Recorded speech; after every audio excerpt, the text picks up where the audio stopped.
ಜಿಲ್ಲಾ ವರಿಷ್ಠಾಧಿಕಾರಿ ಅವರಿಗೆ ನಾನು ಮಾತಾಡಿದೆ.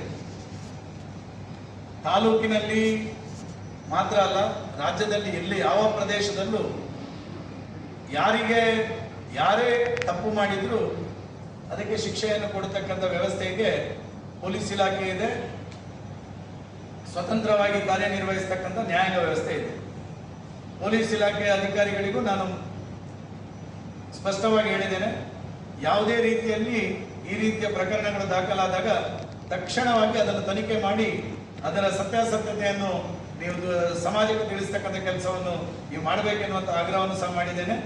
ನ್ಯಾಯಾಲಯ ಅದಕ್ಕೆ ಪೂರಕವಾಗಿ ಅದಕ್ಕೆ ನಾವೇನು ನಿರ್ದೇಶನ ಕೊಡುವಾಗಿಲ್ಲ. ನ್ಯಾಯಾಲಯಕ್ಕೆ ವಿವೇಚನೆಯ ಮೇಲೆಗೆ ಯಾರು ಸತ್ಯ ಯಾವುದು ಸುಳ್ಳು ಯಾವುದು ಎನ್ನುವಂಥದ್ದನ್ನು ನ್ಯಾಯಾಲಯ ಅರ್ಥ ಮಾಡಿಕೊಂಡು ನ್ಯಾಯ ತೀರ್ಮಾನವನ್ನು ನ್ಯಾಯಾಲಯಗಳು ಮಾಡ್ತಾರೆ.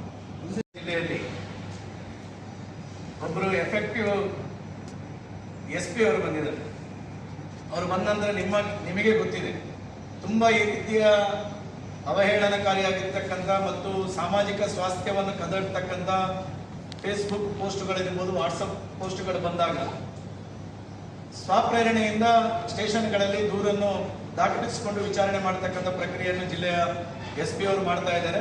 ಖಂಡಿತ ಈ ರೀತಿ ಯಾವುದೇ ರೀತಿಯಾಗಿರ್ತಕ್ಕಂಥ ಸಾಮಾಜಿಕ ಸ್ವಾಸ್ಥ್ಯವನ್ನು ಕದಡ್ತಕ್ಕಂಥ ಫೇಸ್ಬುಕ್ ಪೋಸ್ಟ್ಗಳಿರ್ಬೋದು, ವಾಟ್ಸಪ್ಗಳಿದ್ದು ಅದನ್ನು ನಿಯಂತ್ರಣ ಮಾಡಲಿಕ್ಕೆ ಪೊಲೀಸ್ ಇಲಾಖೆ ಖಂಡಿತವಾಗಿ ಅದನ್ನು ಮಾಡ್ತದೆ ಅನ್ನುವಂಥ ವಿಶ್ವಾಸ ಇದೆ.